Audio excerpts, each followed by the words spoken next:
Children's party pala yung napuntahan ko. Hindi ka expect. Okay guys, ganito. Siyempre, nandun kasi ako. So, siyempre, alam ko yung mga kaganapan, yung mga nangyari, bla bla bla. So, ngayon, share ko sa inyo mga experience sa event nila Wamos. Una sa lahat, ang tagal namin nag-antay sa labas. Ang tagal talaga, guys. Ang tagal nila magpapasok sa loob. Pero siguro, nag-aayos pa, ganun-ganan. Eh, di nasa labas kami. Although may pagkain, may inumin, ganun-ganan. Okay naman. Pero nga pala, wait lang ako. Kung di mo kayang panoorin to, wag mo na lang panoorin to. Kasi syempre, baka mamaya ma-hurt ka. Okay. Alam nyo na kung bakit ako nandito sa video na to. Alam nyo na. Para saan? Di ba? Meron na naman. Diyos ko.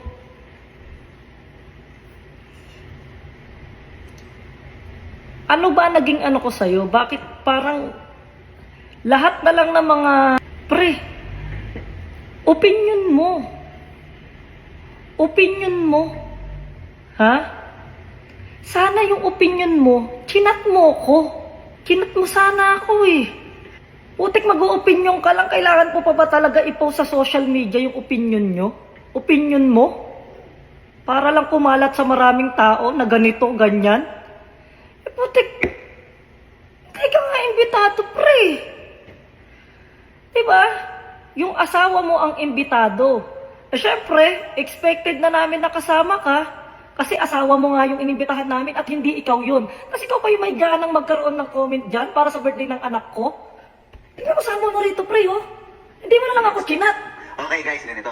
Siyempre, nandun kasi ako. So, siyempre, alam ko yung mga kaganapan, yung mga nangyari, bla bla bla. So, yun, share ko sa inyo. Oh, ikaw yung tipong kaibigan na hindi dapat talaga kaibiganin eh. Kasi kung ano yung mga nangyayari, sineshare mo sa iba.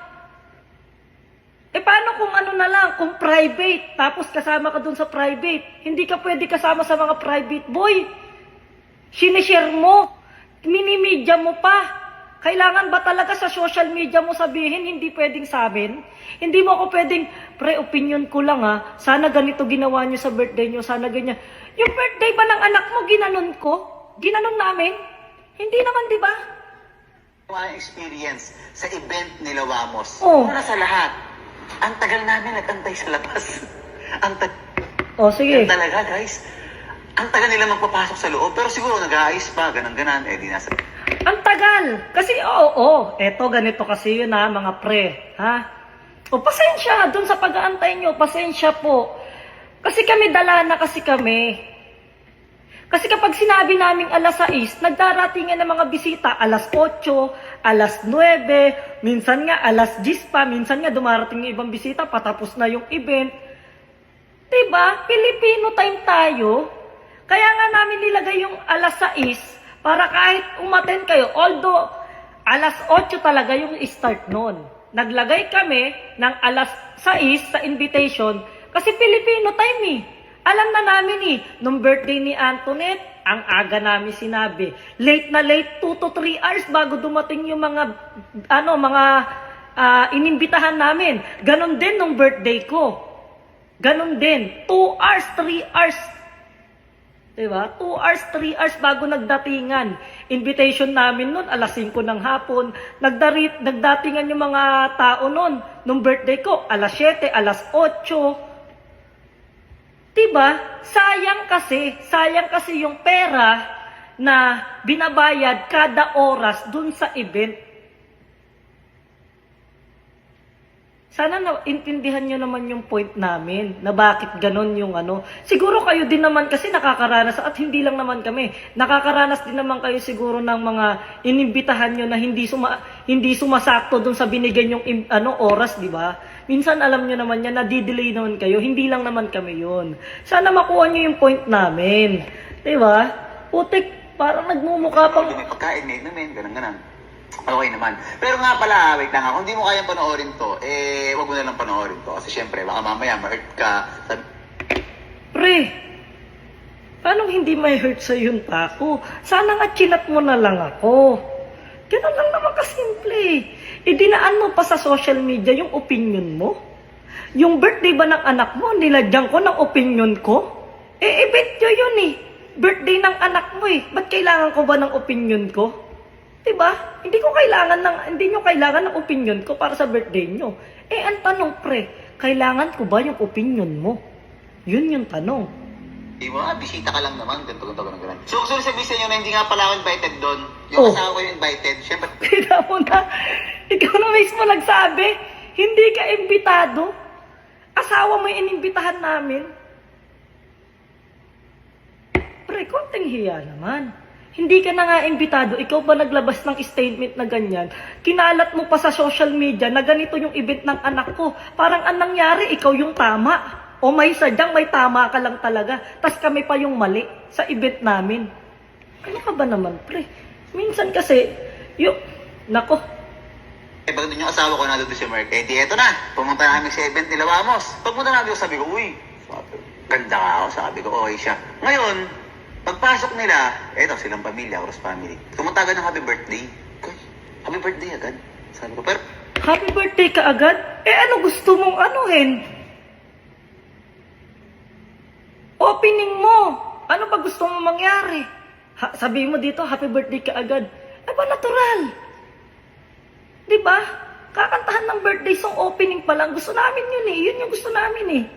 Di ba? okay lang kasi syempre, event nila yun. O kaya nga, yun na nga eh. Ngayon, 10 p.m., gutom na ako. Buti na lang kainan na. Eh, di kumain na kami ngayon. Tapos, pagkakain namin ngayon, guys, nagtataka ako, bakit parang walang mga palarong pambata? Kasi syempre, children's party nga. Sabi ko, bakit ganito? Bakit parang walang laro?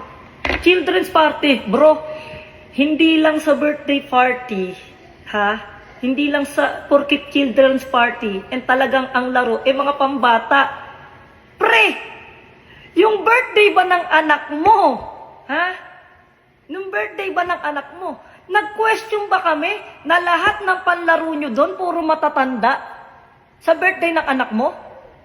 Wala nga bata halos yung sa birthday ng anak mo eh. Puro influencer din eh. At ang pinaglaro mo doon, kami, mga matatanda. Isipin mo bro, nag-question ba ako doon? Yung opinion ko ba, sinabi ko ba sa inyo na, pre, bakit naman birthday ng anak mo? Puro matatanda naman yung pinag-party mo. Puro matatanda naman yung pinaglaro ko. Children's party yun, di ba? Nagganon ba ako sa'yo, pre? Wala ka naman narinig sa akin, pre.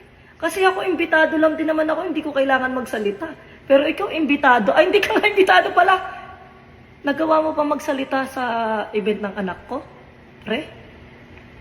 Diyos ko naman. Bata, tapos yun, meron nag-magic. Sabi ko, parang okay lang. Tapos, Natural magic. Birthday nga eh. May magician kami. 11 p.m. na, hindi pa tapos yung event. Tapos ako lang Natural gabi nga eh. Alas 8 nga nagsimula. Alam ka naman tapusin namin na alas 10 yun. Eh, ang mahal-mahal ng bayad namin. Tapos gusto mo tapusin namin alas 10? Natural hanggang alas 2 ng madaling araw kasi alam namin yung tulog ng anak ko. Alas 3 ng madaling araw, gising pa anak ko. Anak namin yan. Alam namin kung anong oras yung tulog niyan, anong oras gutom yan. Alam namin yun kasi anak namin yun. At saka isa pa, bakit gabi kami nag-birthday? Ginanap namin yung birthday ng anak ko ni Meteor, first birthday niya, sa Okada. Okay. So, 23 ang birthday ng anak ko. Okay? Sa 23, meron nakabook.